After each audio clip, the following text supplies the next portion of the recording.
بسم اللہ الرحمن الرحیم. باب یرد السلام وهو یبول. یہ باب ہے پیشاب کرتے وقت سلام کا جواب نہ دینے کے بیان میں. حدثنا عثمان و ابو بکر بن ابی شعبۃ قال حدثنا عمر بن سعید عن سفیان عن الضحاک بن عثمان عن نافع عن ابن عمر قال مر رجل على النبي صلى الله عليه وسلم وهو يبول فسلم عليه ولم يرد عليه. قال ابو داود وروي عن ابن عمر وغيره ان النبي صلى الله عليه وسلم تيمم ثم رد على الرجل السلام. اس حدیث کا ذرا ترجمہ دیکھیے. عثمان اور ابو بکر اور ان کے دونوں بیٹے اور ابن شعبہ اور عمر بن سعد اور سفیان ضحاک بن عثمان نافع اور حضرت ابن عمر سے روایت مروی ہے کہ وہ فرماتے ہیں کہ ایک شخص رسول اللہ صلی اللہ علیہ وسلم کے قریب سے گزرا. اس وقت آپ پیشاب کر رہے تھے تو اس شخص نے سلام کیا لیکن آپ صلی اللہ علیہ وسلم نے سلام کا جواب نہیں دیا. امام ابو داؤد علیہ رحمہ فرماتے ہیں کہ ابن عمر رضی اللہ تعالی عنہما سے روایت ہے کہ رسول اللہ صلی اللہ علیہ وسلم نے پہلے تیمم کیا پھر اس شخص کے سلام کا جواب دیا. اگلی حدیث دیکھیے. حدثنا محمد بن مسنہ حدثنا عبد الاعلی حدثنا سعید عن قتادہ عن الحسن عن حسین بن منذر ابی ساسان عن المہاجر بالقنزف انه اتى النبي صلى الله عليه وسلم وهو يبول فسلم عليه ولم يرد عليه حتى توضأ ثم اعترض إليه فقال إني كرهت أن أذكر الله عز وجل إلا على طهر أو على طهارة. دیکھیے محمد بن مسنہ عبد الاعلی سعید قتادہ حسن اور حسین بن منذر ابی ساسان حضرت مہاجر بن قنزف سے روایت کرتے ہیں کہ وہ رسول اللہ صلی اللہ علیہ وسلم کے پاس آئے اور آپ صلی اللہ علیہ وسلم کو سلام کیا.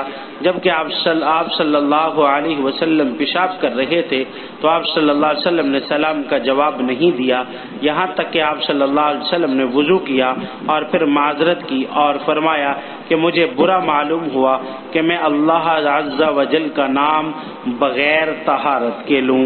علی طہرن کہا یا او علی طہارت کہا ہے. دیکھیے ذرا اس باب کے تحت ہم چند باتیں ذکر کریں گے. سب سے پہلی بات تو یہ ہے کہ فی اختلاف نسخ ترجمۃ الباب کہ ترجمۃ الباب کے نسخ میں جو اختلاف ہے پہلے نمبر پر ہم اس کو ذکر کریں گے. پھر دوسرے نمبر پر مقصد باب کو اور تیسرے نمبر پر حدیث ابن عمر کی تشریح ذکر کریں گے. چوتھے نمبر پر قال ابو داؤد کی وضاحت ذکر کریں گے اور پانچویں نمبر پر حدیث ابن عمر تعلیقاً کی تشریح ذکر کریں گے اور چھٹے نمبر پر حدیث مہاجر بن قنزف کی تشریح ذکر کریں گے. سب سے پہلے نمبر پر ترجمۃ الباب کے نسخ میں جو اختلاف ہے اس کو دیکھیے کہ ترجمۃ الباب کے کئی نسخے ہیں. نمبر ایک جس کے اندر یہ آتا ہے باب فی الرجل یرد السلام وهو یبول. یہ الفاظ ہیں. اس صورت میں حمزہ استفہام محذوف ہے یعنی عبارت بنے گی ای یرد السلام وهو یبول یعنی کیا بائل حالت بول میں سلام کا جواب دے سکتا ہے. تو دوسرا ترجمۃ الباب باب فی الرجل یرد السلام وهو یبول یعنی اس صورت کے اندر حمزہ خود مذکور ہے یہاں معذوف نہیں ماننا پڑتا. تو ان دونوں نسخوں کے مطابق ترجمۃ الباب ایک سوال پر مشتمل ہے اور آگے حدیث سے اس کا جواب دیا گیا ہے. اور تیسرا یہ کہ باب فی الرجل لا یرد السلام وهو یبول کہ اس صورت میں ترجمۃ الباب ترجمۃ الباب میں ایک حکم بیان کیا گیا ہے اور آگے حدیث سے اس کی دلیل بیان کی گئی ہے.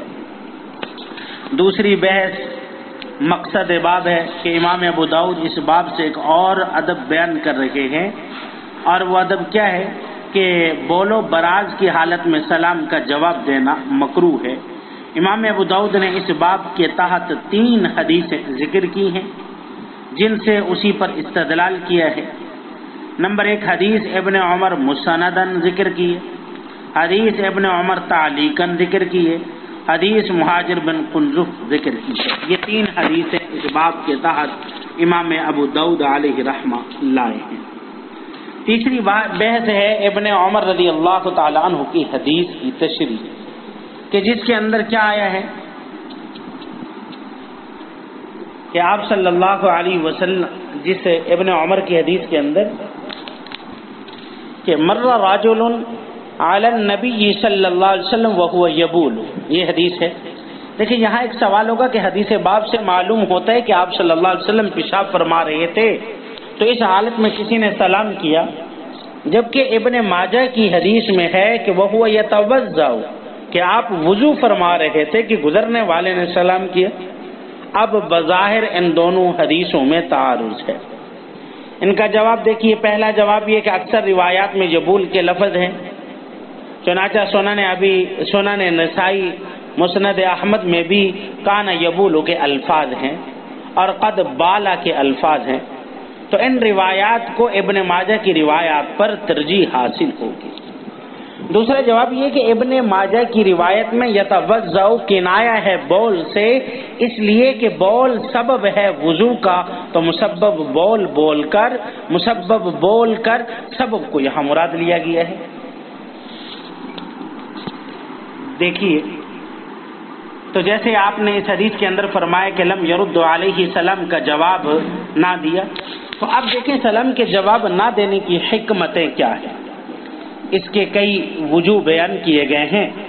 اس حالت میں جب غیر کے ساتھ، نمبر 1 دیکھیں پہلی وجہ کیا ہے کہ جب اس حالت میں آپ غیر کے ساتھ گفتگو کریں گے، جبکہ گفتگو کرنا مکروہ ہے اور سلام کرنا جو کہ ذکر اللہ ہے، ذکر اللہ پر مشتمل ہے، تو یہ بطریق اولا مکروہ ہوگا۔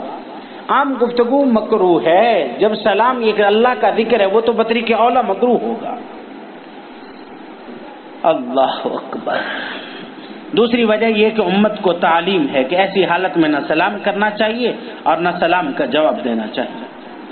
تیسری وجہ یہ کہ ملا علی قاری علیہ رحمہ نے لکھا ہے کہ سلام کا جواب دینے میں تلویث کا خطرہ ہے، کہ جواب دینے کے لیے جب بائل دوسری طرف متوجہ ہوگا تو پیشاب کے قطرے اور چھینٹے کپڑوں پر یا جسم پر پڑ سکتے ہیں۔